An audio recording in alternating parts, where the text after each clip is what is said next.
Good morning guys, welcome back. आई hope कि आप सब फाइन हो गए।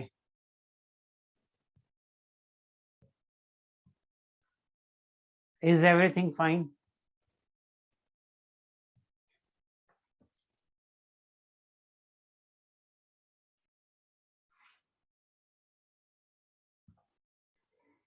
कोई डाउट आ रहा हो या कुछ पूछना हो पहले तो पूछ लो। कोई पहले का डाउट आ रहा हो, पिछली क्लास की सारी बातें मेरी समझ में आई या नहीं आई, वो थोड़ा पूछ लो। 1-2 मिनट में आपको टाइम दे रहा हूँ।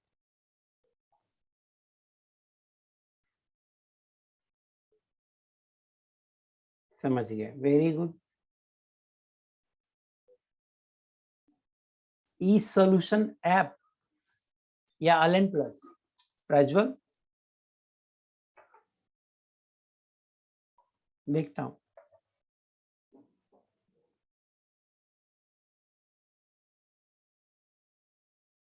यस, कुछ डाउट तो आए हैं मेरे पास।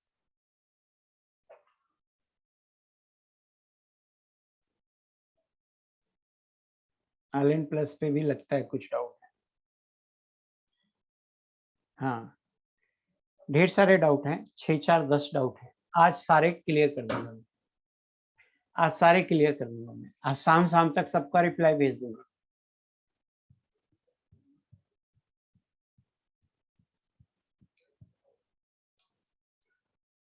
और किसी को कुछ पूछना कहना कुछ हो तो बताओ, नहीं तो शुरू करता हूँ लेक्चर।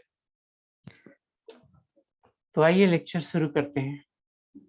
देखिए, हमने आपको रेडियल वेव फंक्शन बताया था और एंगुलर वेव फंक्शन बताया था। दोनों का कुछ एक्सप्रेशन लिखा था। अब देखिए, रेडियल वेव फंक्शन का जनरल फॉर्म क्या है।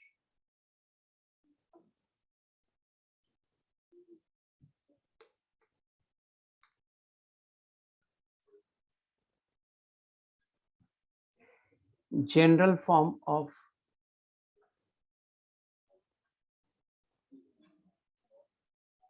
Radial wave function.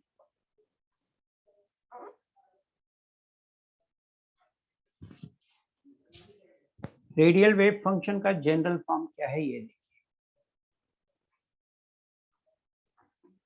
Psi R है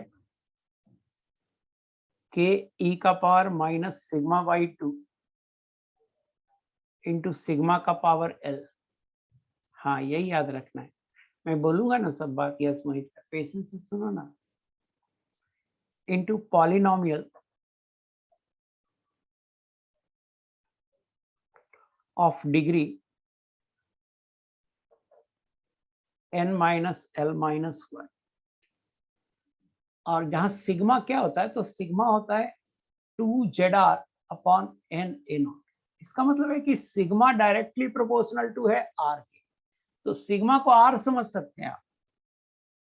ये जनरल फॉर्म है। और इस जनरल फॉर्म से आप क्या कर सकते हो, n और l की वैल्यू निकाल सकते हो। n और l की वैल्यू निकाल सकते हो। इस जनरल फॉर्म से आप n और l की वैल्यू निकाल सकते हो। इस जनरल फॉर्म से कैसे? तो सिग्मा का जो पावर होगा वो l दे देगा, और जो पॉलिनोमियल होगा उसका डिग्री दे देगा n minus L minus 1। Polynomial की डिग्री समझ में आता है ना?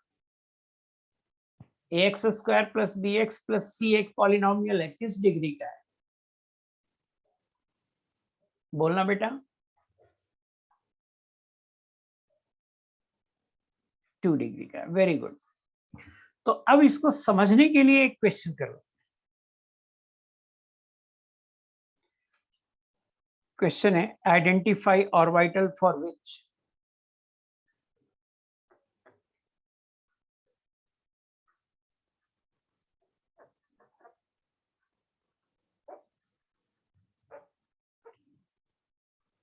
psi r is equal to k e का power minus k dash into r into a r minus b r square, where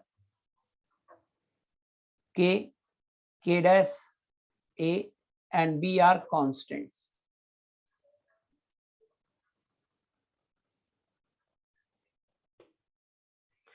आपको बताना है कि ये किस ऑर्बिटल के लिए है। तो देखिए जरा सा, यह कोई रेडियल वेव फंक्शन है, ऐसे समझिए। यह कोई रेडियल वेव फंक्शन, तो यह अगर कोई रेडियल वेव फंक्शन है तो अगर हम इसे जनरल फॉर्म से देखें, सिग्मा और आर एक दूसरे को ये हैं, मतलब sigma is directly proportional to r, तो कभी कभी फंक्शन सिग्मा के फॉर्म में होगा, कभी कभी आर के फॉर्म में होगा, जैसे क्वेश्चन में मैंने आर के फॉर्म में लिखा। बट एक बड़ी इंपॉर्टेंट पॉइंट ये है कि ऐसा मत समझना जाना कि इसमें आर का पावर 0 है मींस एल की वैल्यू 0 है, नहीं।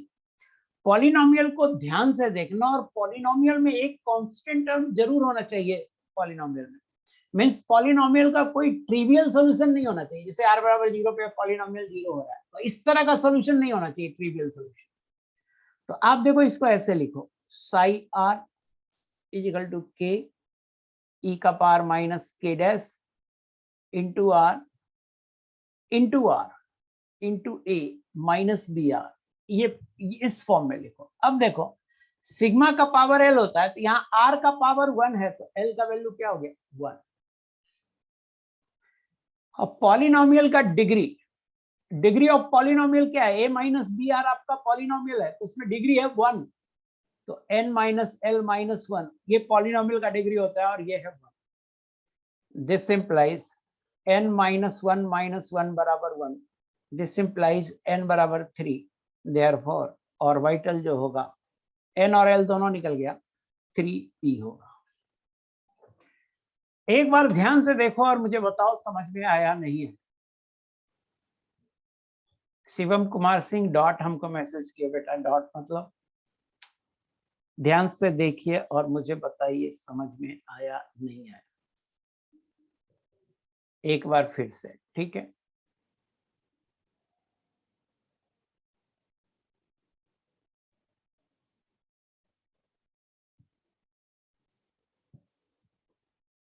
ये फॉर्म है बेटा, ये जो हिमाक्षी जैन जी आप जो लिख रहे हैं, इसका ट्रिवियल सॉल्यूशन नहीं होना चाहिए। जैसे अगर आप इसको इस फॉर्म में नहीं लिखेंगे तो गलत हो जाएगा ना, तब सिग्मा का पावर 0 हो जाएगा, तो आर हो जाएगा 0, सिग्मा का पावर 0 हो जाएगा तो एल हो जाएगा 0, एल हो जाएगा 0, और n माइनस एल माइनस 1 हो जाएगा 2, इससे गलत आ जाएगा, n बराबर हो जाएगा 3, और वाइटल हो जाएगा 3s, जो कि गलत है, ये 3s का नहीं है बल्कि किसका है, 3p का है।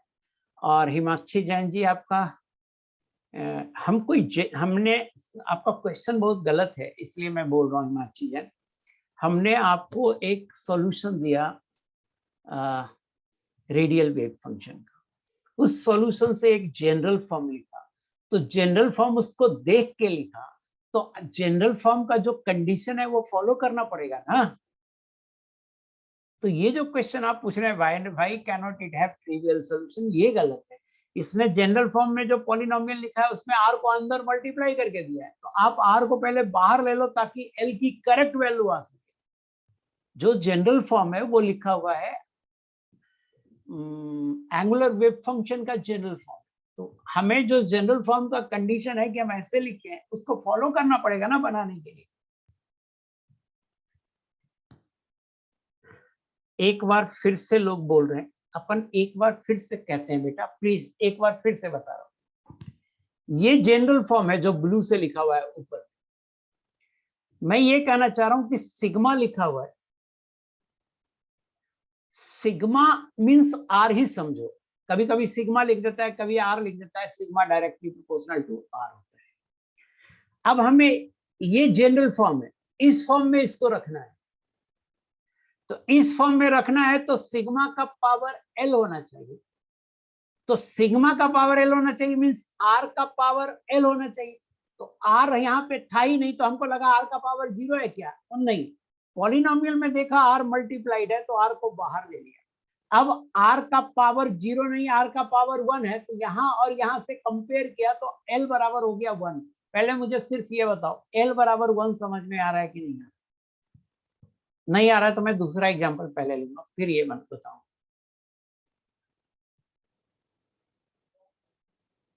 l बराबर 1 समझ में आ रहा है? अब l बराबर 1 आ गया, अब अंदर पॉलिनोमियल ये है, अपना पॉलिनोमियल ये है, ये है पॉलिनोमियल।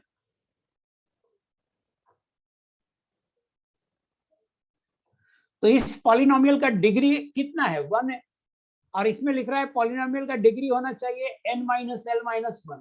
तो n माइनस l माइनस 1 बराबर 1 हो गया, l की वैल्यू इसमें रख दिया, n बराबर 3 हो गया।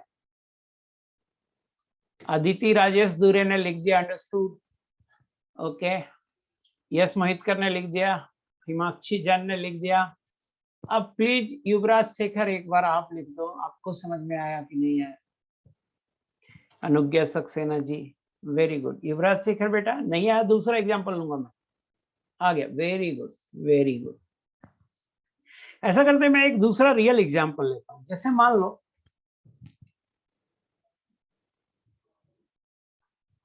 क्वेश्चन है कि आइडेंटिफाई और वाइटल फॉर विच, एकदम रियल एग्जांपल ले रहा हूं।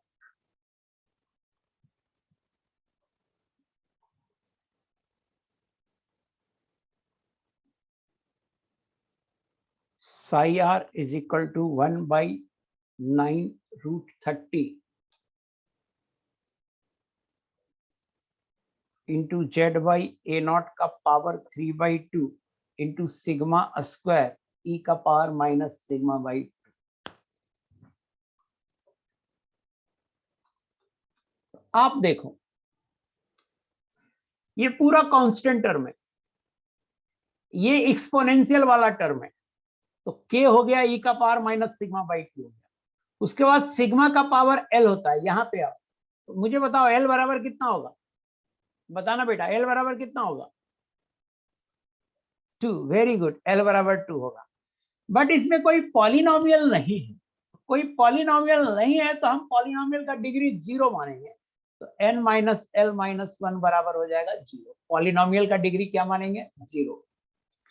तो n माइनस l माइनस 1 हो जाएगा 0। l की वैल्यू 2 रख दें, n बराबर हो जाएगा 3। Therefore 3d।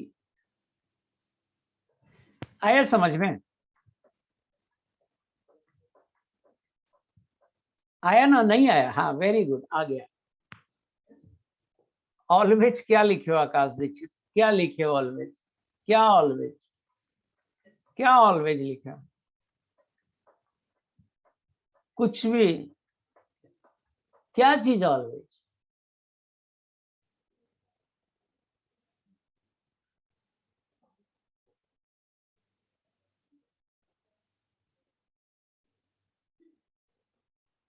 ऑलवेज समझ आता है सर, पता नहीं समझ लिखे हो या एसएमएच लिखे हो या एसएमएस लिखना चाहते हो, नहीं समझ में आ रहा है मुझे।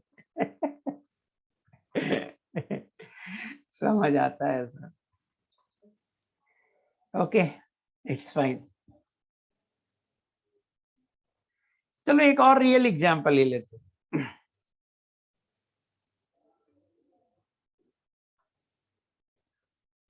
Find orbital for which psi r is equal to 1 by 2 root 2 into z by a naught का पावर 3 by 2 into e का power minus sigma by 2 into 2 minus sigma. बताओ क्या होगा, जल्दी से बताइए कौन सा है।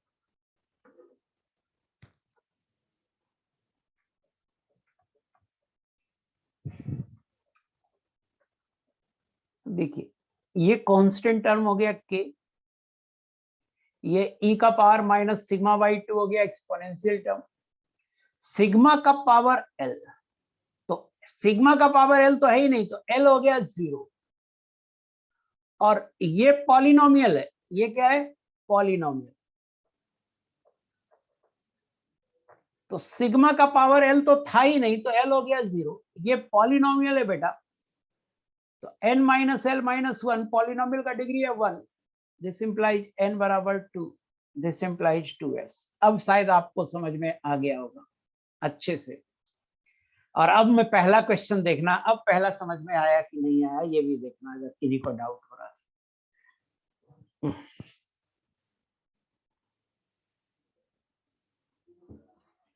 Very good.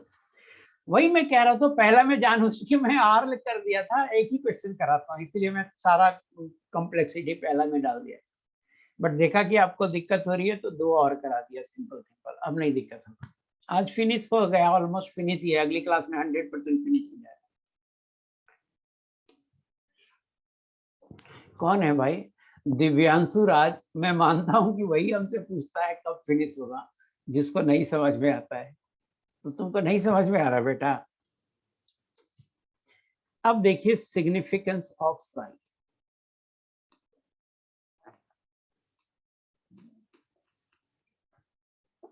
साई आर को बोलते हैं रेडियल वेव फंक्शन। देखो साई वेव फंक्शन था, बट अब हम इसमें सिर्फ साई आर वाला पार्ट लेंगे, तो अब इसका नाम हो गया रेडियल वेव फंक्शन। साई क्या था बेटा? वेव फंक्शन, लेकिन इसमें सिर्फ रेडियल पार्ट लेंगे तो now it is called radial wave function.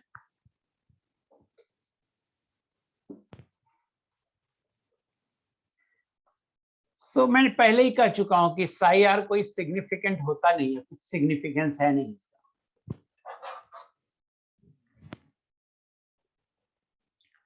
फिर भी जो कुछ पॉइंट है मैं लिख देता हूं। Psi R is called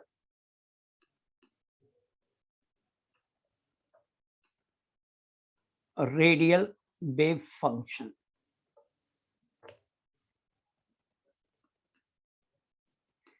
It represents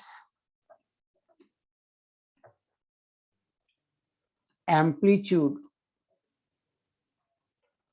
of the electron wave। जो 3 डायमेंशनल वेव है उसका एम्पलीट्यूड बताता है साई।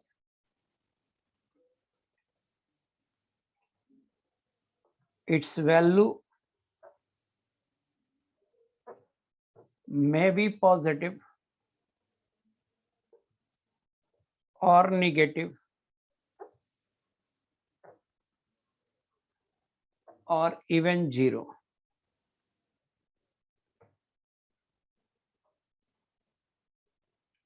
इस general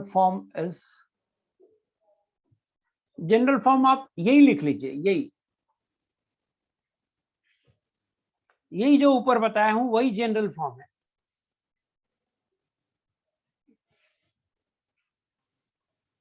Sai r this is equal to k, sigma के टर्म में नहीं लिख रहा हूं, आर के टर्म में लिख रहा हूं, इंटू ई का पावर माइनस के डैश इंटू आर का power L into polynomial of degree n minus L minus 1। इस बार मैं एल के टर्म में लिख दिया, लेकिन कोई अलग नहीं है। इसके पहले मैंने लिखा था सिग्मा के टर्म में, यहां लिख दिया एल के टर्म में, वेयर के एंड के dash are constant.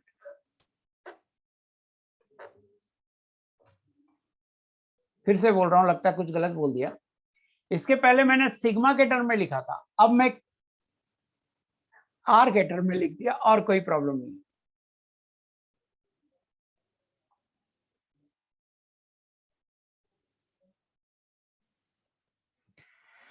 Divyanshu Raj ji ने कुछ लिखा है, सर एटॉमिक के सारे क्वेश्चंस लग जाते हैं, जो ज्यादा थोड़ा डीपली पूछता है सिर्फ उसमें प्रॉब्लम होता है। सर आपका सॉल्यूशन बेस्ट है, थैंक यू वेरी मच। मैं आपको धीरे धीरे सारे सॉल्यूशन भेजूंगा अपना बनाया हुआ, सो दैट कि आप रिवाइज कर लो उससे, मेरे सॉल्यूशन से, तो क्या होगा, आपका कॉन्सेप्ट डेवलप हो जाए।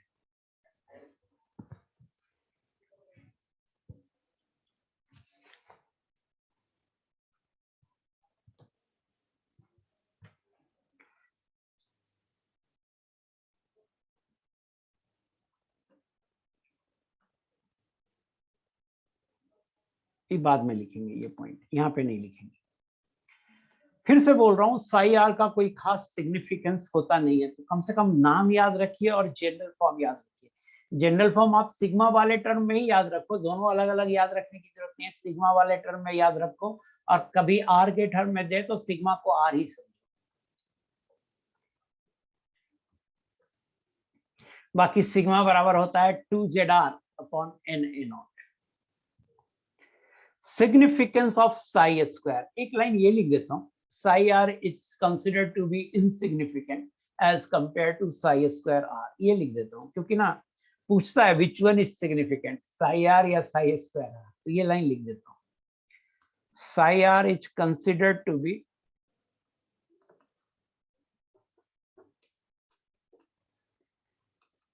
insignificant as compared to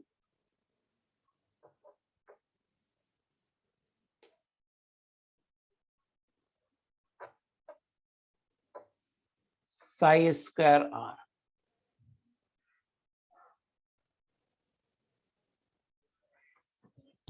Divyanshu Raj ji ने फिर से कुछ पूछा है. यार बेटा ऐसे मत पूछते रहो. अब इसके बाद मत पूछना. इन्होंने पूछा है sir chemical equilibrium is important topic. Yes, chemical equilibrium is very important, not important, very important topic. 7 lecture में हमें खत्म कर दूंगा, तो it's not a big topic. 7 lecture is more than sufficient for me. But chemical equilibrium chapter पे depend करता है ionic equilibrium chapter, and it will need 13, 14 lecture, और वो आपको 12th क्लास में पढ़ाया जाए. सो chemical equilibrium is not a big topic. अभी सब बीच में दूसरे टॉपिक के बारे में मत पूछता रहे, इस तरह पढ़ा नहीं पाऊंगा. फिर थोड़ा मजे लेते हुए पढ़ाता हूँ, बट ठीक है. Significance of Sai square.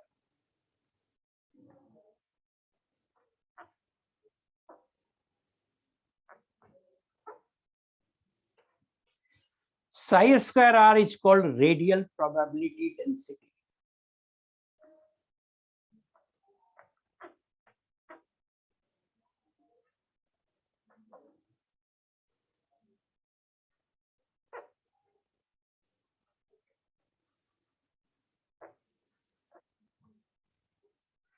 Psi square r is called radial probability density.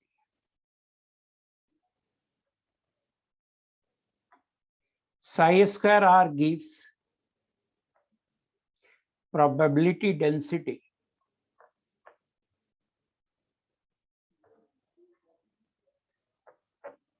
देखिए साई स्क्वायर को बोलते हैं प्रोबेबिलिटी डेंसिटी. साई स्क्वायर और साई स्क्वायर आर है, मीन्स हम सिर्फ आर वाला पार्ट ले रहे हैं, एंगुलर पार्ट छोड़ दे रहे हैं. तो now it is called radial probability density. I hope कि आपको समझ में आ गया होगा. Psi square R gives probability density, नहीं, psi square R gives radial लिखना जरूरी है.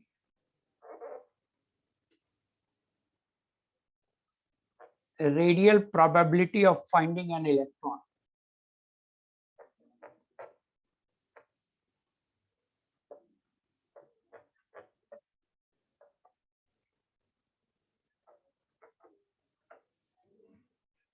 at a point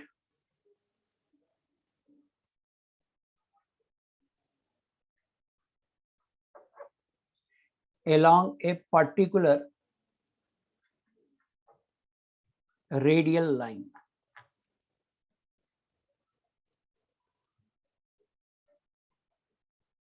So psi square is more significant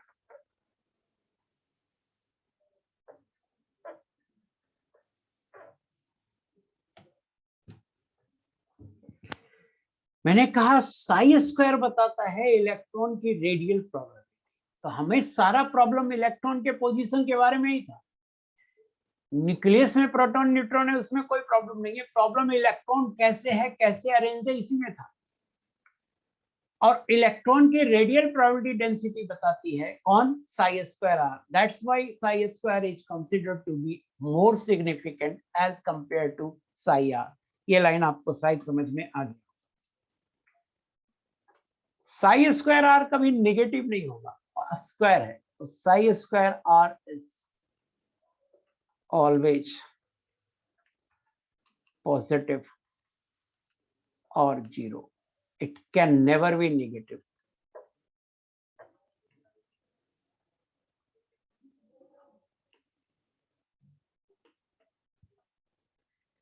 eight node, जहां नोड होता है, नोड का डेफिनेशन ही यही है.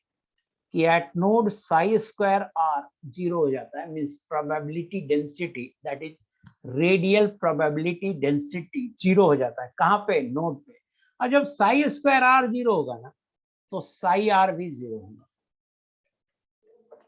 ये पॉइंट हम पहले भी शायद क्वांटम नंबर में बता चुके थे। तो मुझे बताओ ये लाइंस आपको समझ में आया नहीं आया जो मैं यहाँ पे लिखाया आपको?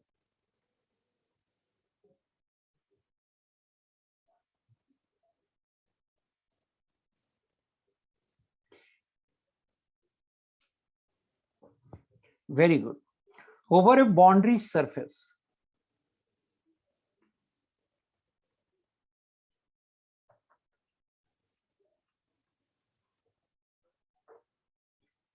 value of probability density psi square r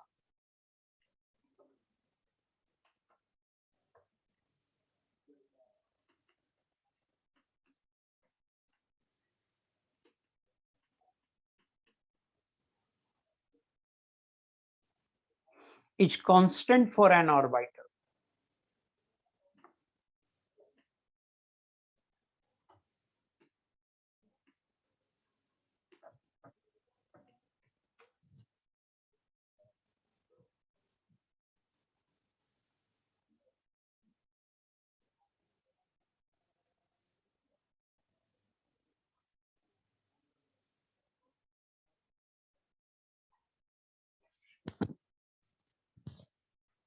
थोड़ा बाउंड्री सरफेस, ये लाइन याद रखो पहले तो, एनसीईआरटी का लाइन है। थोड़ा इसको समझने में दिक्कत होती है, कुछ पॉइंट मैं लिखता हूं इस बाउंड्री सरफेस के बारे में। ये लाइन पहली बात याद रखिए, इंपॉर्टेंट लाइन। लाइन कहां से उठाया हुआ है? एनसीईआरटी से, पुरानी एनसीईआरटी से उठाया हुआ है। नई में है या नहीं है नहीं पढ़ा, मैंने बहुत पहली एक ही बार पढ़ा हूं और वो पुरानी एनसीईआरटी पढ़ा हूं, तो पुरानी एनसीईआरटी से उठाया हुआ है।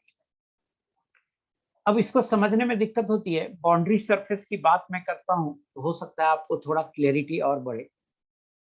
Boundary surface is the space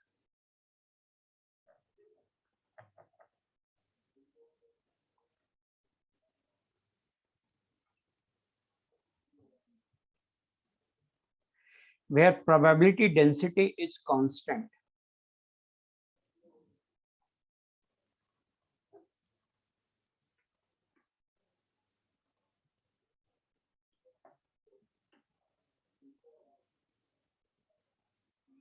For a given orbital.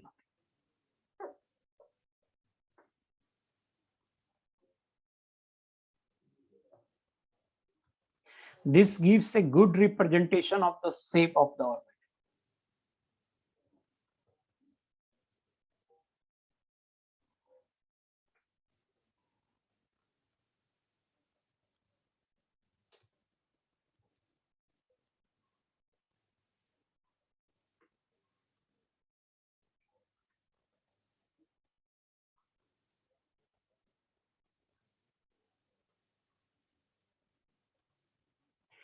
This shape closes the volume.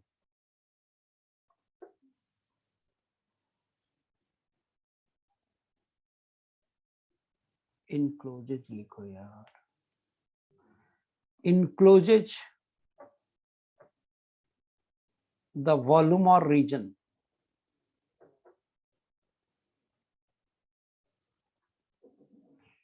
where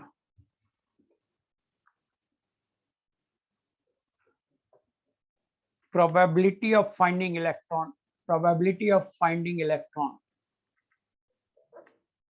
is high.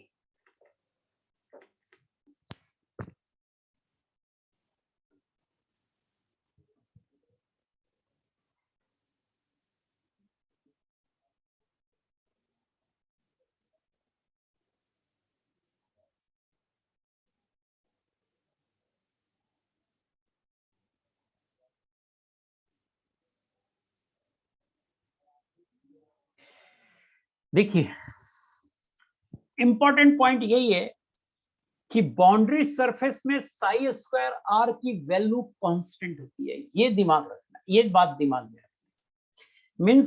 Means मान लो आर डिस्टेंस पर एक सरफेस बना रहे हैं,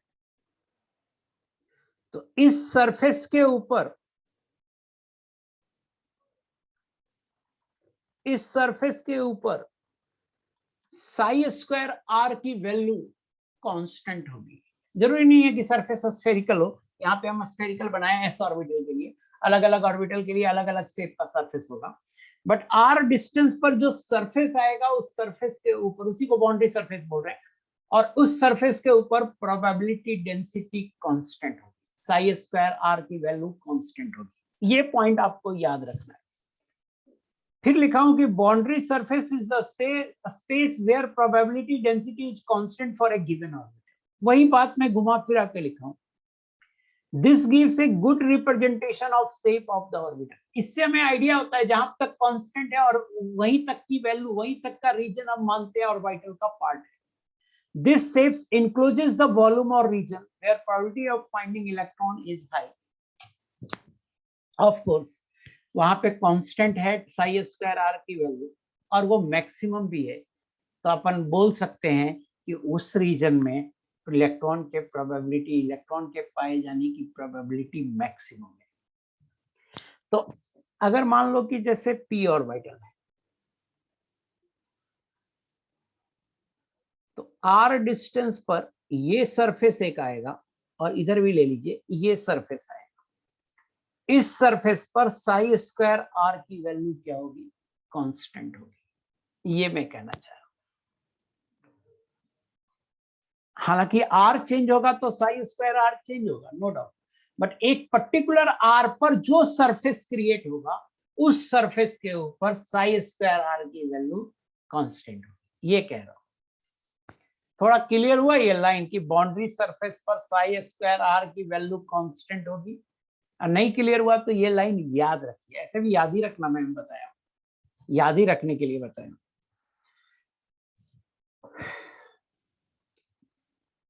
कोई मैथमेटिकली प्रूफ नहीं किया हूं कि ये कांस्टेंट होगी, बस इस क्या कांस्टेंट होगी ये बता रहा हूं, कहां पे कांस्टेंट होगी ये बता रहा हूं।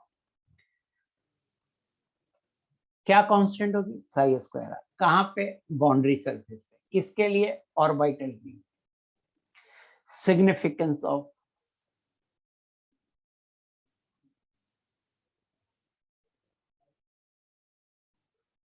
पता नहीं क्या कहना चाह रहे हो, एक्सिस के इंटरसेक्शन मतलब यहां पर आर बराबर 0 पर, अनुज्ञा सक्सेना आर बराबर 0 पर,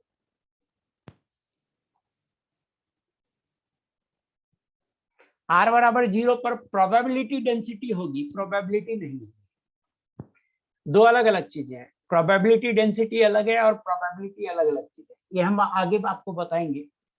जैसे मास और डेंसिटी अलग अलग चीज है ना, मास अलग चीज है, डेंसिटी, मास डेंसिटी अलग चीज है, मास अलग चीज है, मास डेंसिटी अलग चीज है, उसी तरह से प्रोबेबिलिटी अलग चीज है, प्रोबेबिलिटी डेंसिटी अलग चीज है। तो आर बराबर 0 पे न्यूक्लियस आता है, क्या आता है, न्यूक्लियस, वहां पर प्रोबेबिलिटी डेंसिटी होगी, एस ऑर्बिटल की होती भी है, वहां पर प्रोबेबिलिटी डेंसिटी होगी बट प्रोबेबिलिटी 0 होगी, आर बराबर 0। तो इस पॉइंट पे मैं बाद में आता हूं, क्या बोला, आर बराबर 0 पर न्यूक्लियस होगा, जो बोला वो एक बार सुन लो, चूंकि आपने बीच में टोक दिया तो मैं बता देता, आर बराबर 0 पर न्यूक्लियस होगा, न्यूक्लियस में इलेक्ट्रॉन के पाए जाने की प्रोबेबिलिटी 0 होगी, but probability density S orbital के लिए मैक्सिमम होती है, आर बराबर 0। कहोगे सर न्यूक्लियस में प्रोबेबिलिटी डेंसिटी मैक्सिमम क्यों होती है? इसको आप ऐसे समझिए कि मान लेते हैं ये बोतल है और इसमें पानी नहीं है, पानी का मास 0 है, बट पानी नहीं है, पानी का मास 0 है, तो क्या ये बोलना सही होगा कि पानी का डेंसिटी 0 है? नहीं ना, नहीं ना, पानी, इनफैक्ट पानी का मास 0 है, नो डाउट। मान लो इस बोतल में पानी नहीं है तो पानी का मास 0 है इस बोतल में, बट क्या ये बोलना सही होगा कि पानी का डेंसिटी 0 है? नहीं भाई, डेंसिटी को इससे कोई लेना देना नहीं है, मास है या नहीं है, पानी की डेंसिटी एक फिक्स वैल्यू है जो होगी।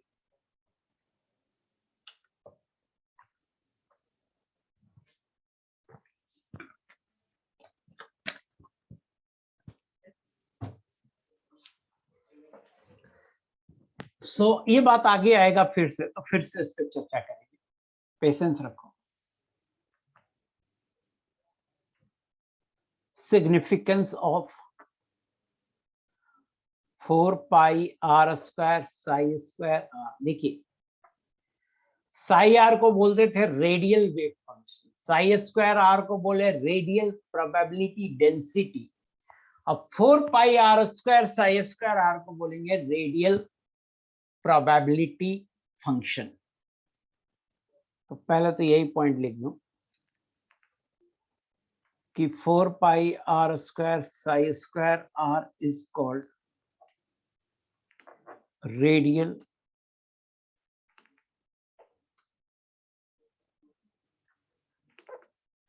probability function.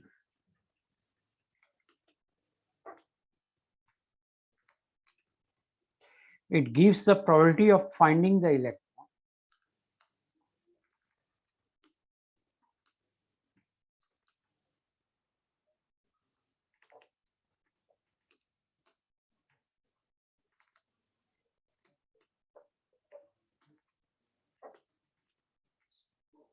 at a distance r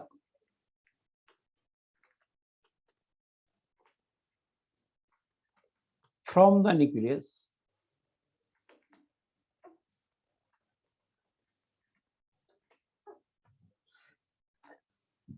regardless of direction। जैसे देखिए ये न्यूक्लियस है, आर डिस्टेंस पर हमने एक शेल बनाया, आर डिस्टेंस। अब इस सरफेस पे साई स्क्वायर आर की वैल्यू कांस्टेंट है। इस सरफेस का एरिया कितना होगा, ये मान लो ये स्फीयर है, तो इसके सरफेस का एरिया होगा 4 पाई आर स्क्वायर। तो डेंसिटी को एरिया से मल्टीप्लाई कर दिया तो इस पूरे सरफेस पर इलेक्ट्रॉन के पाए जाने की प्रोबेबिलिटी निकल जाएगी। तो प्रोबेबिलिटी फंक्शन हो जाएगा, देखो साई स्क्वायर आर को समझ सकते हो कि इस एक पॉइंट की डेंसिटी है, ऐसे समझ सकते हो, या एक यूनिट एरिया की प्रोबेबिलिटी है, ऐसे समझ सकते हो। तो इस पूरे एरिया पर इलेक्ट्रॉन के पाए जाने की प्रोबेबिलिटी कैसे निकालेंगे, तो हम क्या करेंगे कि जो प्रोबेबिलिटी डेंसिटी है उसमें एरिया से मल्टीप्लाई कर देंगे, लेकिन इसको स्टिल बोलते हैं प्रोबेबिलिटी फंक्शन, क्योंकि डेंसिटी में वॉल्यूम से मल्टीप्लाई कीजिएगा तब आएगा आपको पूरी प्रोबेबिलिटी। अभी तो हम सिर्फ एरिया से मल्टीप्लाई किए, वॉल्यूम से मल्टीप्लाई करना बाकी है। सो प्रोबेबिलिटी फंक्शन बोलते हैं इसको। प्रोबेबिलिटी फंक्शन हो जाएगा, अगर हम इसको पी आर से डिनोट करें तो ये होगा 4 pi are square psi square R. तो अभी हमने देखिए प्रोबेबिलिटी डेंसिटी क्या था, प्रोबेबिलिटी बाई वॉल्यूम, और हमने किससे मल्टीप्लाई किया, एरिया से। तो एरिया से मल्टीप्लाई किया तो अभी भी ये प्रोबेबिलिटी नहीं आएगा, हमको मल्टीप्लाई करना चाहिए था प्रोबेबिलिटी निकालने के लिए वॉल्यूम से। तो अभी क्या होगा, हम ऐसे सोच सकते हैं कि अगर हम probability by volume into area करेंगे तो निकलेगा क्या। तो हम ये सोच सकते हैं कि इसके सरफेस पर इलेक्ट्रॉन के पाए जाने की प्रोबेबिलिटी निकलेगी, बट इलेक्ट्रॉन के पाए जाने की प्रोबेबिलिटी की बात हमें एक वॉल्यूम में करना चाहिए, सरफेस पे नहीं करना चाहिए। तो देखिए हम क्या कर रहे हैं कि probability in the shell of radius between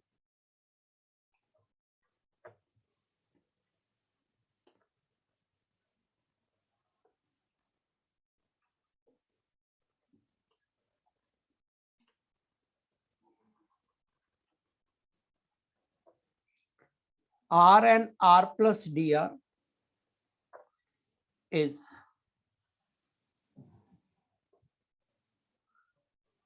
4 pi are square psi square are और dr से मल्टीप्लाई कर दिया, ये प्रोबेबिलिटी हो गया बेटा। ये क्या हो गया, प्रोबेबिलिटी।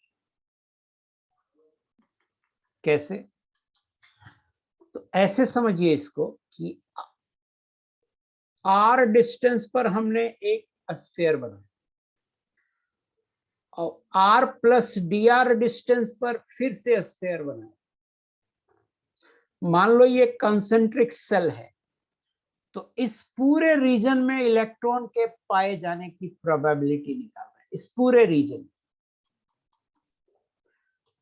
तो इसकी थिकनेस क्या है, dr है।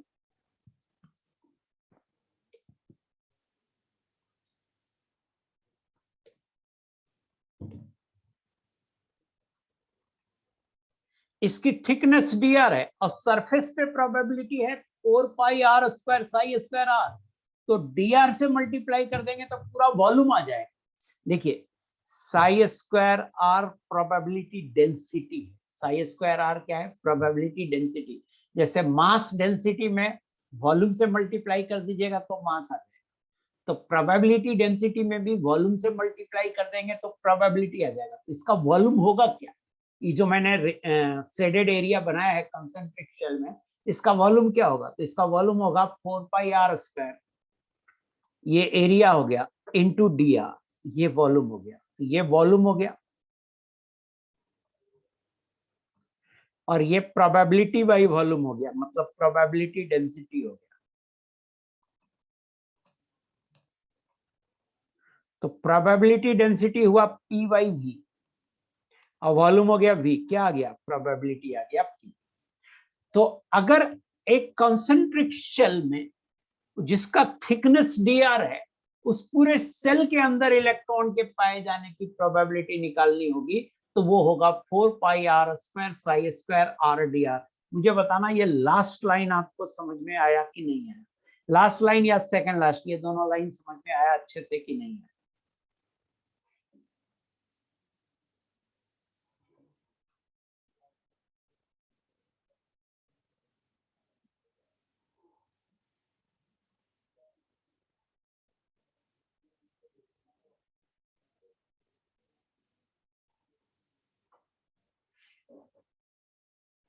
लोग नहीं लिख रहे हैं, एक दो लोग लिखे, अदिति ने लिखा गॉट इट सर, अनुज्ञा ने लिखा यस, बाकी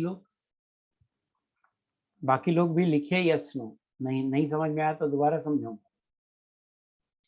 प्रज्वल भारद्वाज ने भी लिखा क्लियर। ओके, मान लिया कि सबको समझ में आया।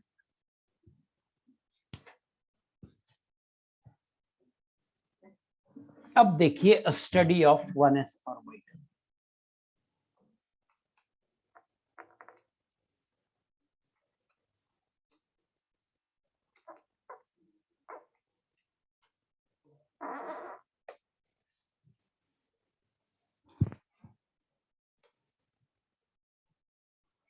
वन एस ऑर्बिटल का साई आर क्या था, तो अगर आप रेडियल वेव फंक्शन से डाटा उठाएंगे तो साई आर था 2/z(a0) का पावर 3/2 इंटू ई का पावर माइनस सिग्मा/2, जहां सिग्मा होता है 2zr/n(a0). जेड हाइड्रोजन एटम के लिए 1 ले लीजिए तो ये हो जाएगा 2r और n का वैल्यू निकाल लीजिए। तो ये साई आर था। तो आप मुझे बताओ सिग्मा का पावर l होता है, तो l क्या हो गया, 0। अब पॉलिनोमियल भी नहीं है इसमें, तो n माइनस l माइनस 1 भी हो गया 0। दिस इंप्लाइज n बराबर 1, देयरफॉर ऑर्बिटल क्या हो जाएगा, ऑर्बिटल हो जाएगा 1s। तो ये 1s ऑर्बिटल के लिए है साई आर। सिग्मा निकाल लेते हैं, n का वैल्यू 1 आ गया तो 2r/a0 सिग्मा हो गया 2r/a0 फॉर हाइड्रोजन। z बराबर 1 ले लिया हमने और 1s है, दिस इंप्लाइज n बराबर क्या हो गया, 1। तो सिग्मा का वैल्यू हो गया 2r/a0।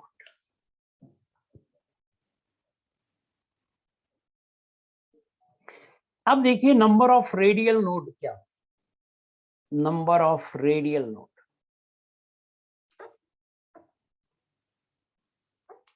ये होगा n माइनस l माइनस 1 और ये 0 होगा, तो 0 नोड है इसमें। अब देखिए ग्राफ बनाते हैं।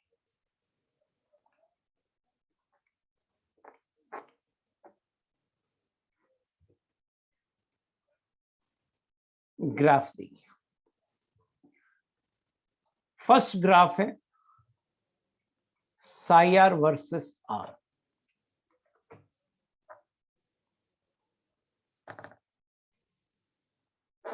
आप देखो साई आर फंक्शन दिया हुआ है, साई आर फंक्शन क्या हुआ है, दिया हुआ है। मैं अब ध्यान से सुनना, ग्राफ खींचना बता रहा हूं तो ध्यान से सुनना एकदम। साई आर फंक्शन दिया हुआ है, सिग्मा को आप आर ही समझो, तो वाई एक्सिस में साई आर ले रहे हैं और एक्स एक्सिस में आर ले रहे हैं। साई आर वर्सेस आर का ग्राफ है, तो ये क्या है, सम कांस्टेंट इनटू एक्सपोनेंशियल का पावर माइनस आर, ऐसा है, और नोड भी नहीं, तो इसका जो ग्राफ होगा वो ऐसा होगा। नोड नहीं है तो एक्स एक्सिस को कभी कट नहीं करेगा, क्योंकि नोड पर आर का वैल्यू 0 होता है, और ये किस ऑर्बिटल के लिए है, 1s ऑर्बिटल का है। देखिए ग्राफ ऊपर से शुरू होगा क्योंकि एक्सपोनेंशियल है, e का पावर माइनस एक्स जैसा ग्राफ है, क्योंकि e का पावर माइनस सिग्मा बाई 2 है, मींस e का पावर r का वैल्यू रख दो, minus are by A naught आ जाएगा। तो e का पावर माइनस आर का ग्राफ कैसा होता है, ऊपर से शुरू होता है बाई एक्सिस को कट करते हुए। ये वैल्यू आप चाहें तो निकाल सकते हैं, r का वैल्यू 0 तो सिग्मा 0, ये वैल्यू हो जाएगा 2 इंटू जेड का वैल्यू 1 ले लो तो 1 बाई ए नॉट का पावर 3/2, ये वैल्यू होगा। मुझे बताना पहला ग्राफ क्लियर हुआ कि पहला ग्राफ ऊपर से शुरू होगा और एक्स एक्सिस को कट नहीं करेगा, क्योंकि एक्स एक्सिस को कट करेगा तो साई आर 0 हो जाएगा। उसके लिए कट तभी करता जब एक्स एक्सिस को कट तभी करता जब नोड होता, क्योंकि नोड पर साई आर 0 होता है, रेडियल नोड होता है, क्योंकि रेडियल नोड पे साई आर क्या होता है, 0 होता है।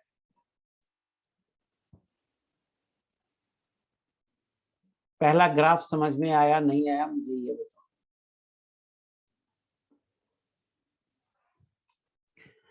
सेकंड ग्राफ देखिए, सेकंड ग्राफ है psi square are versus r.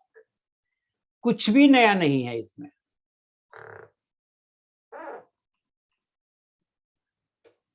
कुछ भी नया नहीं है, यही ग्राफ होगा, नेचर भी यही होगा, बस खाली पॉइंट्स अलग होंगे। ऊपर साई स्क्वायर आर है वर्सेस आर है, तो भी ग्राफ ऐसा ही होगा, और ये वैल्यू आएगा कितना, स्क्वायर कर दो, तो स्क्वायर कर दोगे तो ये आ जाएगा 4 इंटू 1/a0 का पावर 3, ये आएगा। ऐसा ही ग्राफ होगा, कोई नोड नहीं है, नोड होता ना तो एक्स एक्सिस को कट करता, जैसे ऐसे देखिए, मान लो एक नोड होगा तो ग्राफ ऊपर से शुरू होगा, एक बार कट करेगा, फिर इंफिनिटी पे मिलेगा। मान लो दो नोड होता तो एस ऑर्बिटल का ग्राफ 2 बार कट करता एक्स एक्सिस को, अब फिर इंफिनिटी पे मिलता, इस तरह से ग्राफ होता। नोड है ही नहीं तो एक्स एक्सिस को कट नहीं करेगा और ग्राफ ठीक ऊपर से नीचे आएगा, और एक्स एक्सिस को इंफिनिटी पे कट करेगा। ये बहुत अच्छा नहीं बना, फिर से बना देता हूं।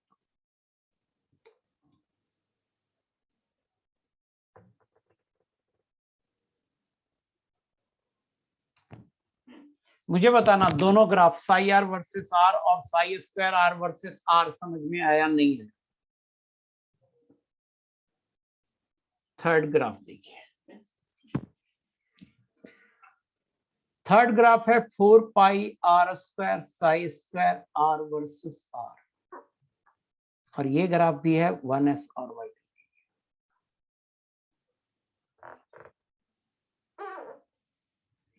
तो y एक्सिस में ले रहे हैं 4 pi are square psi square R, X axis में r ले रहे हैं, और ग्राफ इसका देखिए, इस बार y एक्सिस में 4 pi are square psi square R है, तो r को 0 कीजिएगा तो y एक्सिस में जो टर्म है 4 pi are square psi square R वो 0 हो जाएगा, मींस ग्राफ ओरिजिन से शुरू होगा, और x एक्सिस को कभी कट नहीं करेगा क्योंकि नोड है ही नहीं, तो ग्राफ ओरिजिन से शुरू होगा और ऐसे आएगा, ऐसे आएगा।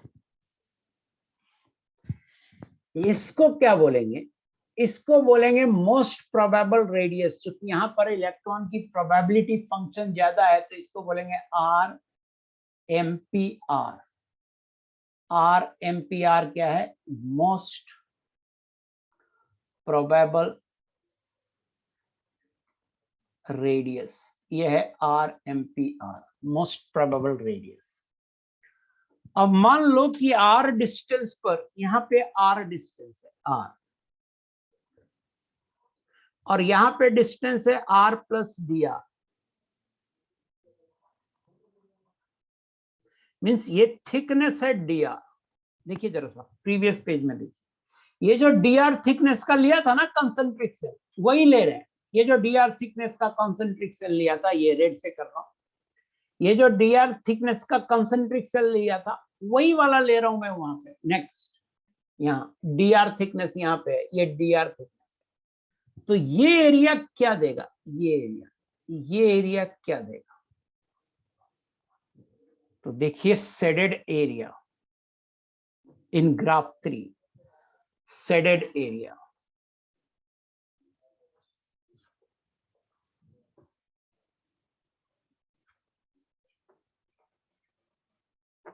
शेडेड एरिया देखिए क्या देगा।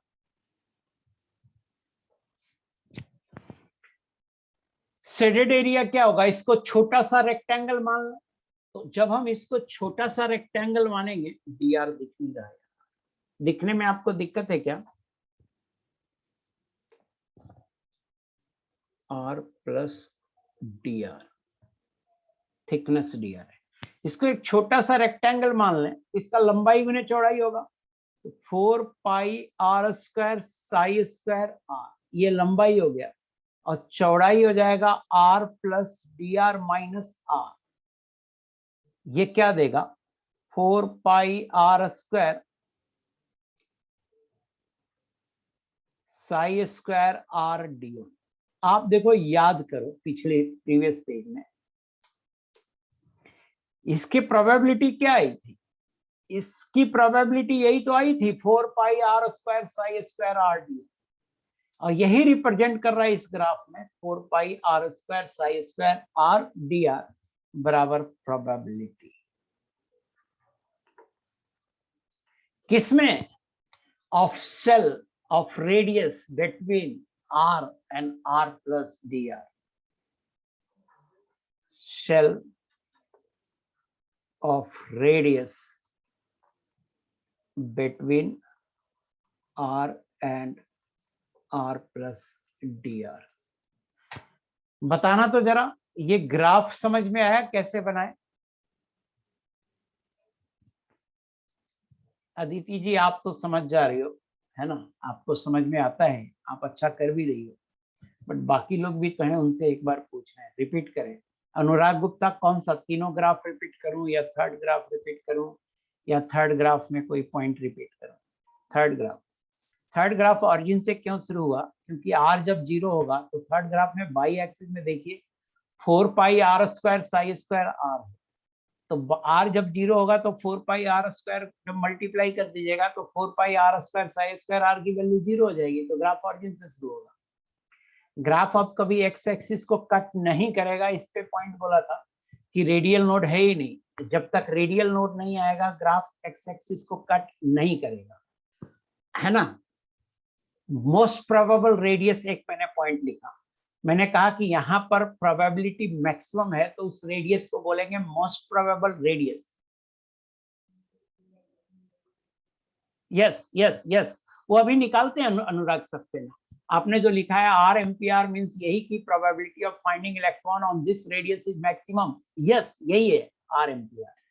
अब देखिए एक छोटा सा हमने रेक्टेंगल माना जिसका थिकनेस है डी आर और जिसकी लंबाई होगी जो बाई एक्सिस में, बाई एक्सिस में 4 pi are square psi square are और थिकनेस है डी आर, तो एरिया क्या दे दिया, एरिया दे दिया 4 pi are square psi square R D R. Means इस ग्राफ का एरिया हमें, जैसे मान लो पूरा एरिया निकालें 0 से इंफिनिटी, तो 0 से इंफिनिटी तक इन इलेक्ट्रॉन के पाए जाने की रेडियल प्रोबेबिलिटी दे देगा, है ना।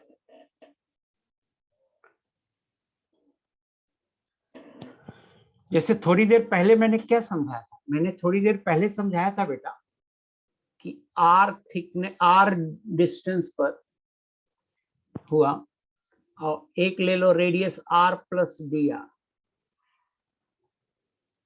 Are plus D R. अब ये जो ब्लैक पोर्शन है इसमें इलेक्ट्रॉन के पाए जाने की प्रोबेबिलिटी निकालना है, तो प्रोबेबिलिटी डेंसिटी हो गया साई स्क्वायर आर, और इस ये जो ब्लैक सेक्शन है इसका वॉल्यूम क्या होगा 4 pi are square psi square R into D are.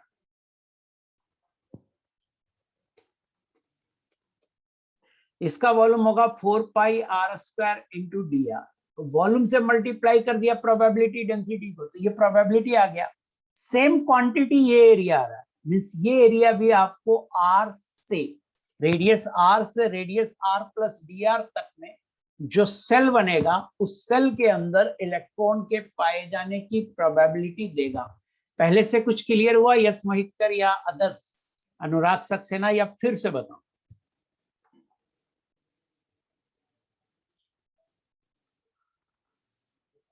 Clear, very good.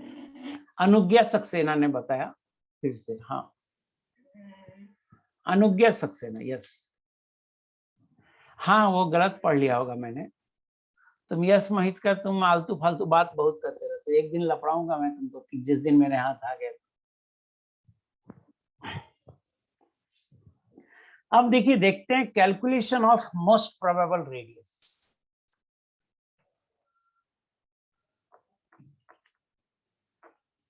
Calculation of most probable radius. आप ही देखो ना जरा सा, ये मोस्ट प्रोबेबल रेडियस कैसे कैलकुलेट करेंगे? तो यहां पर बाई, ये बाई एक्सिस है, ये बाई की वैल्यू मैक्सिमम है, तो for by to be maximum d by by d x क्या हो जाएगा? 0 हो जाएगा। सो देखिए अपन क्या करते हैं कि लेट बाई को P मान लेते हैं, P बराबर 4 pi are square psi square are, और P बराबर 4 pi are square psi square are की वैल्यू क्या है? साई स्क्वायर आर की वैल्यू आएगी 4 इंटू 1 बाई ए नॉट का power 3, 4 into 1 by A not का पावर 3। साई आर का वैल्यू लिखा हुआ है, उसी से साई स्क्वायर आर का वैल्यू लिखते हैं, इंटू ई का पावर सिग्मा बाई 2। सिग्मा है 2 आर बाई ए नॉट, तो सिग्मा बाई 2 हो जाएगा आर बाई ए नॉट, तो ई का power minus are by A not.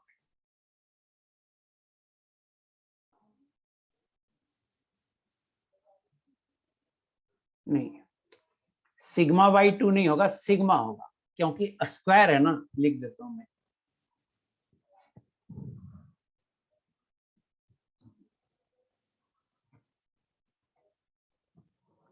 Sai square are क्या होगा? साई स्क्वायर आर होगा 4 into Z by A not का पावर 3 इंटू ई का पावर माइनस सिग्मा, ये होगा। तो सिग्मा की वैल्यू रख दीजिए minus 2 r by A naught, minus 2 r by A naught. मुझे बताना है पी का ये वैल्यू होगा, ये समझ में आ रहा है कैसे लिखा जाओ? पी का वैल्यू हमने साई स्क्वायर आर की वैल्यू रख दी।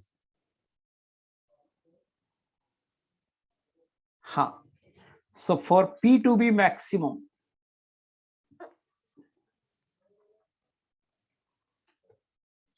dp अपॉन dr होगा 0।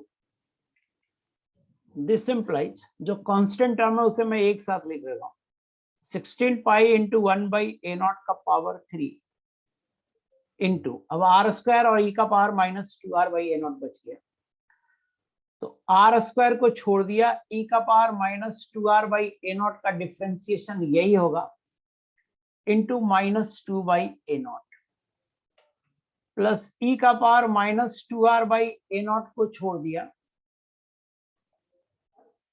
इंटू 2 आर, और इसको हम 0 कर दे रहे हैं, पी को मैक्सिमम करने के लिए डीपी अपॉन डी आर को 0 कर दे रहे हैं। 0 करेंगे कांस्टेंट टर्म कट जाएगा, ये कट जाएगा, एक कट जाएगा, एक आर भी खत्म हो जाएगा। This implies minus 2 r by A naught, 2 भी खत्म हो जाएगा। This implies minus are by A not plus 1 बराबर 0। This implies r by a naught बराबर 1। This implies r is equal to a naught। Most probable radius r आया a naught, तो हम यहां लिख देते हैं r एम्पियर। r एम्पियर जो आ रहा है ये बराबर आ रहा है a naught। r एम्पियर कितना आया? ए नॉट के बराबर है। मीन्स वही आ रहा है जो बोर मॉडल ने कैलकुलेट किया था, बोर ने भी ए नॉट कैलकुलेट किया था, सो वही आ रहा है जो बोर ने कैलकुलेट।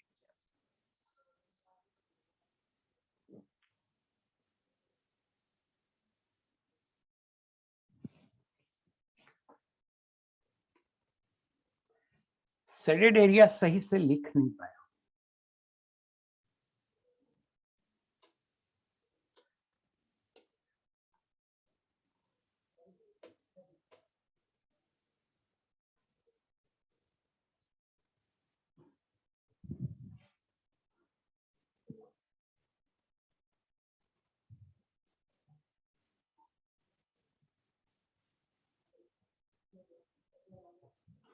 तो ये शेडेड एरिया क्या दिया, एक बार सोचिए तो शेडेड एरिया क्या दिया यहाँ पे,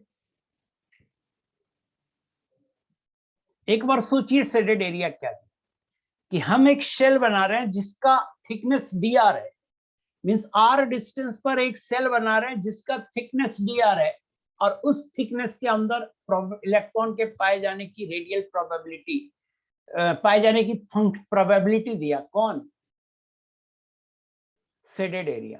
तो अगर हम पूरा ही एरिया सेट कर दें, टोटल एरिया अगर हम सेट करते हैं, देयरफॉर टोटल रेडियल प्रोबेबिलिटी यहां लिख देता हूं मैं,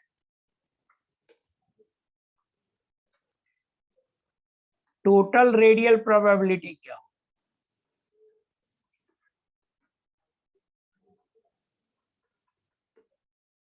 total radial probability total area होगा, और ये आ जाएगा, इंटीग्रेट कर दीजिए इसको 0 से infinity psi square r 4 pi are square d r, ये total radial probability, total radial probability. एक बार देखना, टोटल रेडियल प्रोबेबिलिटी समझ में आ रहा है, ये तो थिकनेस डी आर का हुआ, लेकिन हमें 0 से इंफिनिटी तक पूरा निकालना होगा, तो हम इंटीग्रेट कर देंगे 0 से इंफिनिटी, और किसको इंटीग्रेट करेंगे, 4 pi are square psi square R D r को इंटीग्रेट करेंगे। तो मुझे बताना ये टोटल रेडियल प्रोबेबिलिटी जो लिखा हूं ये समझ में आया कि नहीं आया।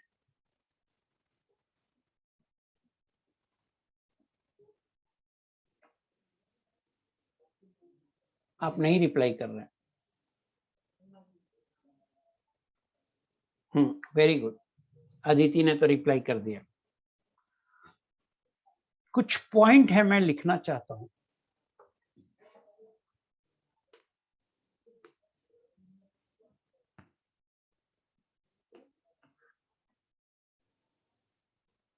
Note,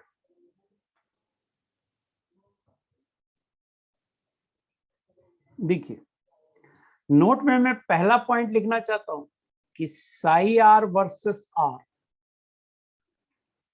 and psi square are versus r graph for s orbital start from upper region of y-axis.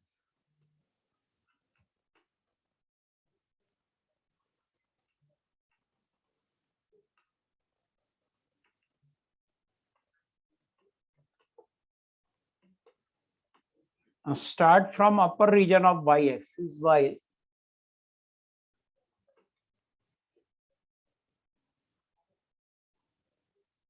four pi r square psi square r versus r graph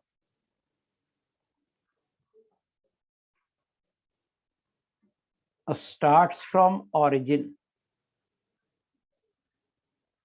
for all orbitals.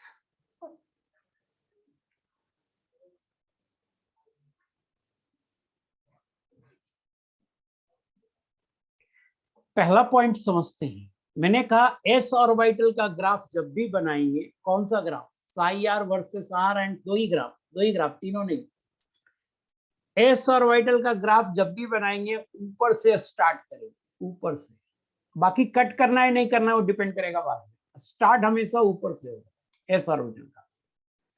लेकिन पी डी एफ किसी भी orbital का graph psi are versus psi r या psi square are versus r बनाएंगे तो origin से start करेंगे, मैं ये कह रहा हूं।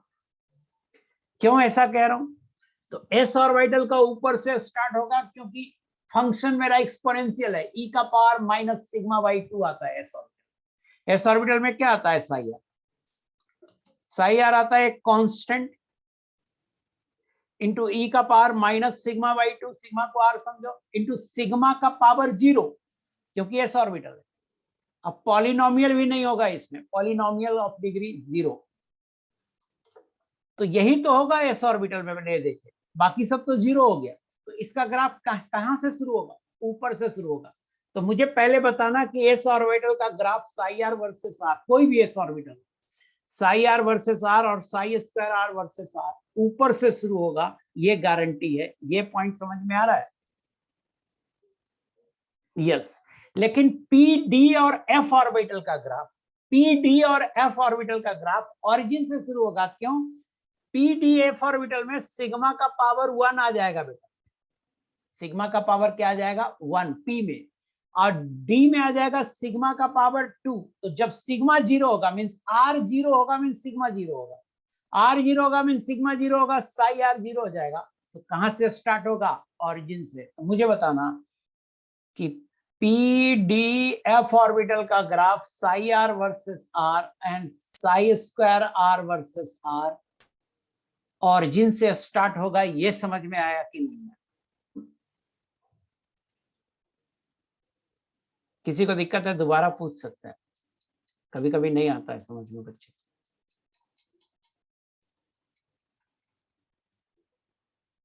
तो ये पॉइंट याद रखना ग्राफ बनाने में, कि ग्राफ जैसे ही एस ऑर्बिटल देख लो, जैसे ही आप एस ऑर्बिटल देख लो, psi are versus r graph हमेशा साई आर वर्सेस आर और psi square are versus r हमेशा ऊपर से शुरू होगा।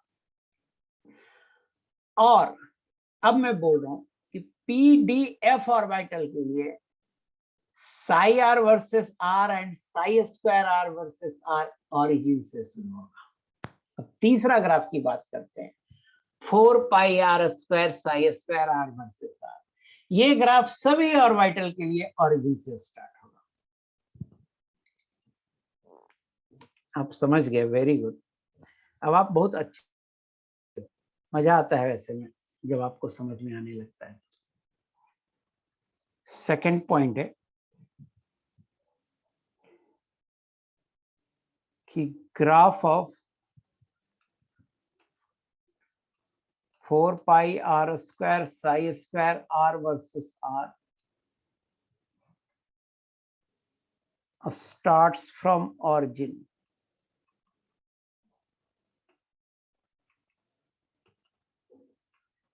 for all orbitals। कोई मुझे बताओ तो क्यों सभी ऑर्बिटल के लिए ये ग्राफ ऑरिजिन से ही क्यों शुरू होगा, जरा कोई बताओ।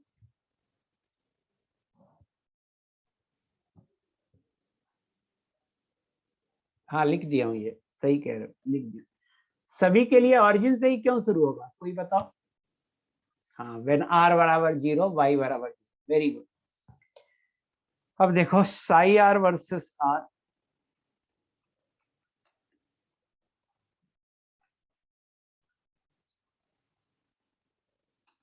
Sai square are versus r and 4 pi r square psi square r versus r for p, d and f orbitals start from origin।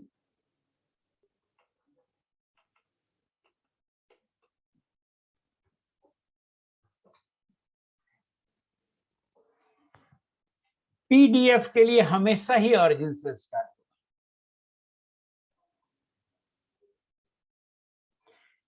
अब मुझे पढ़ाना है स्टडी ऑफ 2s ऑर्बिटल। देखिए study of 2s orbital,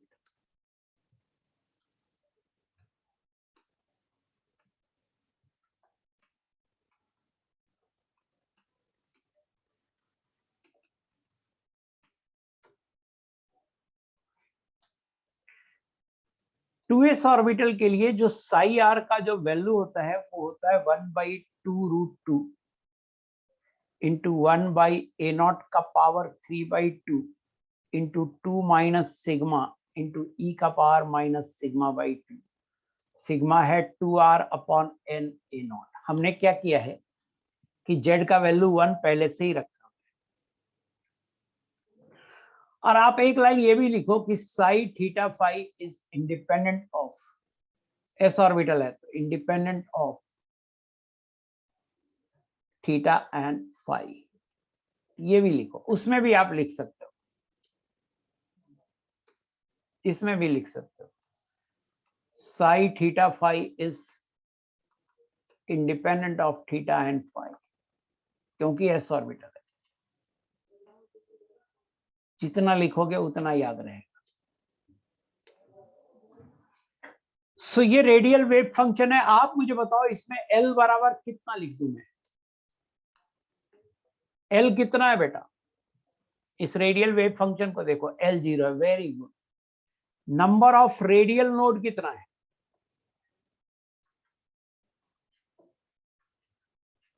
number of radial node होगा n minus L minus 1, और degree है इस polynomial का 1, तो 1 होगा। दिस इंप्लाइज n बराबर 2 हो गया। देयरफॉर ऑर्बिटल क्या हो गया बेटा? ऑर्बिटल हो गया 2s। यहां तक समझ में आया?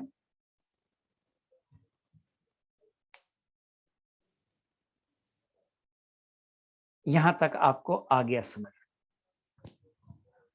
ये ध्यान देने वाली बात है कि नंबर ऑफ रेडियल नोड इसमें 1 होगा, तो इसका ग्राफ अब कैसा होगा ये देखते हैं।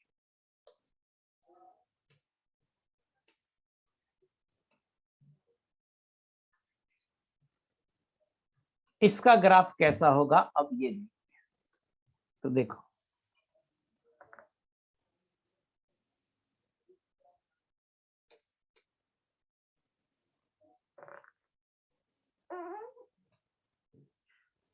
Psi R versus r graph खींच रहे हैं। किसके लिए? 2s के लिए। तो s है तो ग्राफ ऊपर से शुरू होगा, इसमें कहीं डाउट नहीं।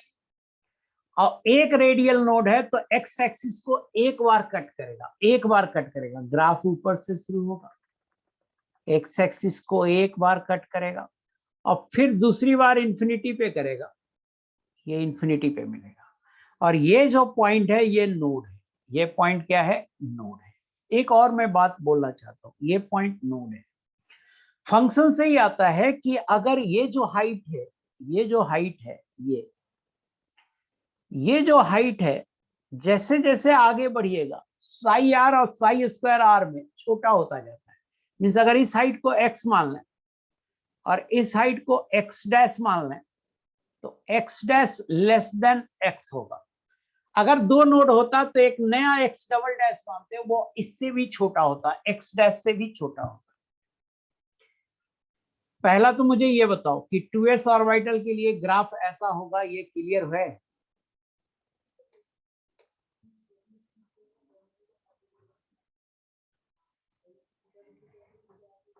Yes yes, very good. अब देखिए साई स्क्वायर आर का ग्राफ कैसा होगा। तो psi square are versus r में भी ग्राफ तो ऊपर से ही शुरू होना है क्योंकि s orbital, but psi square are की वैल्यू निगेटिव नहीं होती है, तो ये नीचे वाला रीजन को ऊपर ले आएंगे तो ग्राफ शुरू होगा ऊपर से। बट ये नीचे वाले रीजन को ऊपर ले आएंगे, साई स्क्वायर आर की वैल्यू कभी निगेटिव नहीं होती है। और ये नोड है, ये क्या है? नोड है। और तीसरा ग्राफ है कि 4 pi are square psi square are versus r का ग्राफ कैसा होता है। तो इसका ग्राफ आएगा बेटा, एक नोड ऐसा, ये नोड है। देखिए एक पॉइंट बोल रहा हूं मैं, किसके लिए ये ग्राफ खींचा हुआ है? 2s के लिए। ये किसके लिए ग्राफ खींचा हुआ है? 2s के लिए। पॉइंट में एक बोल रहा हूं, वो ध्यान देना। पॉइंट में ये बोला आपको, देखिएगा रेड से कर रहा हूं, ये डिस्टेंस x है और नेक्स्ट जो डिस्टेंस है x डैश है, ये हाइट। x डैश छोटा होगा x से। अगर मान लो दो नोड होता तो एक नया x डबल डैश बनाते तो वो और छोटा होता। यहां भी देखिए ये बड़ा है और ये छोटा है, लेकिन 4 pi are square psi square r में क्या है कि अगर हम इसे x मान लें, या x नहीं मानो, इसको कुछ और मान लो, h मान लो, इसे हम बाई मान लें और इसे हम बाई डैश मान लें, तो जैसे जैसे आगे बढ़ते हैं ना मैक्सिमा हाई होते जाता है, बाई डैश डैश बड़ा होगा। किसमें? 4 pi are square psi square r में। फर्स्ट दोनों में, साई आर वर्सेस आर और psi square are versus r में x छोटा होता जाएगा। अब 4 pi are square psi square are versus r में बाई बड़ा होता जाएगा, सभी फंक्शन में, सभी ऑर्बिटल में। तो ये भी एक पॉइंट है जो याद रखना है। पॉइंट क्लियर हुआ? नहीं हुआ?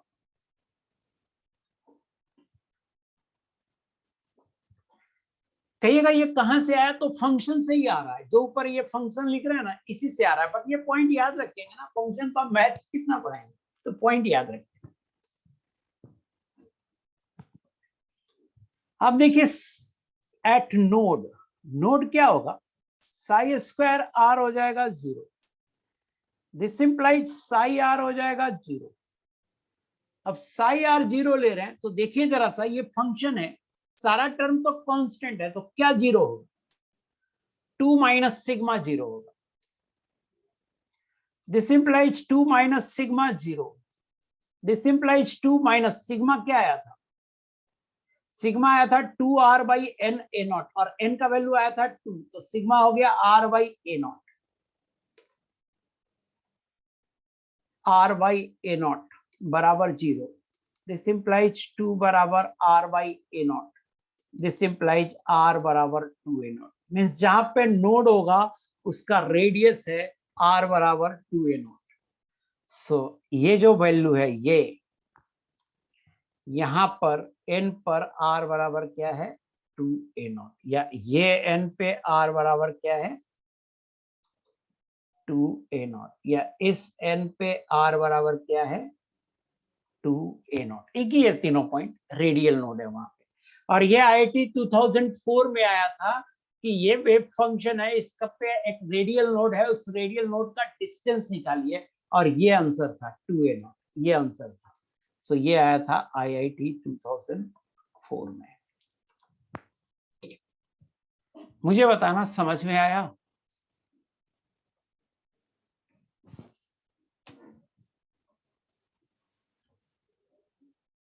कौन सा थर्ड लाइन? ये वाला लाइन, अनुज्ञा सक्सेना, ये वाला line. Yes, very good. Psi R 0 होता है, आप देखो ना प्रीवियस पेज।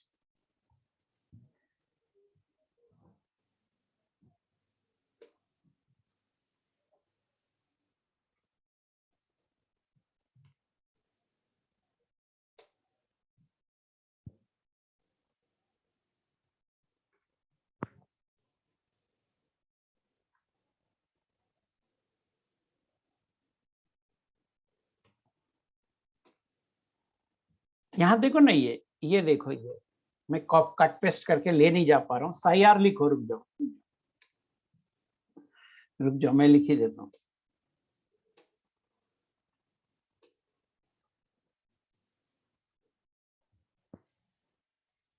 साई आर क्या था? साई आर था बेटा,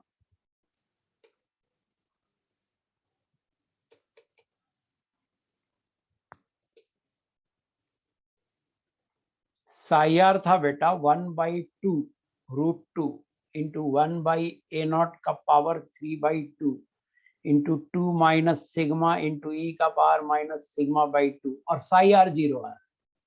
तो ये टर्म कभी 0 नहीं हो सकता, ये कांस्टेंट टर्म है, तो 0 कैसे होगा? सब कांस्टेंट है। ये भी 0 नहीं हो सकता, क्योंकि 0 तब होगा जब r की वैल्यू इंफिनिटी होगी। तो हम इसको लिख सकते हैं 2 माइनस सिग्मा बराबर 0 divided by this implies 2 minus sigma बराबर 0। अब बताना अनुज्ञा सक्सेना, अब समझ में आया 2 माइनस सिग्मा 0 होगा? Yes no?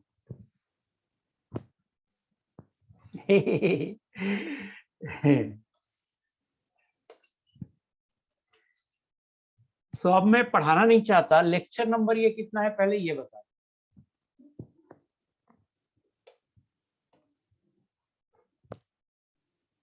लेक्चर नंबर कितना है? 12 है क्या?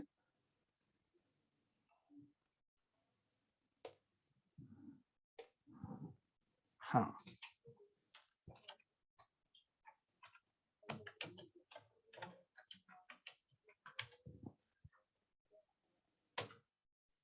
लेक्चर नंबर 12 है। ये मैंने आपको पढ़ाया। अगली क्लास में मैं खत्म कर दूंगा और अगली क्लास में मोस्टली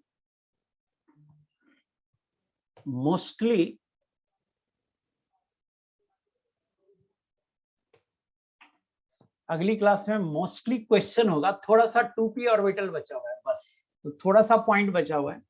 सो मैं आपको होमवर्क दे दूं, अगर S1O1 में कुछ भी बचा हुआ है तो उसे करना है। पहला पॉइंट तो ये है कि S1O1 में कुछ भी बचा हुआ है तो वो करना है। रेसेस हम शायद आपको करा चुके थे 29 तक, तो रेस 30 तक, और आपको करना है जे मेन एटॉमिक का।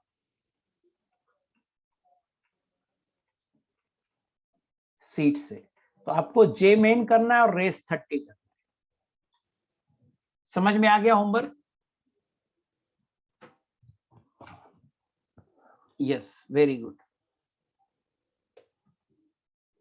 कि बाय एवरीवन, किसी को कुछ पूछना है तो पूछ सकता है।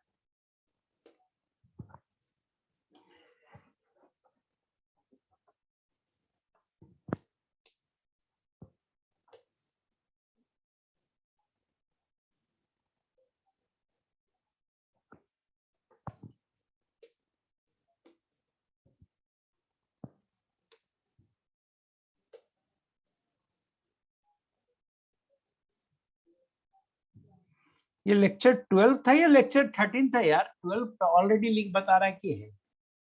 ये लेक्चर 13 था ना? एक बार चेक करना।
Yes, I had sent solution of race 29। चेक कर लूंगा एक बार, 29 एंड 30 भेज दूंगा।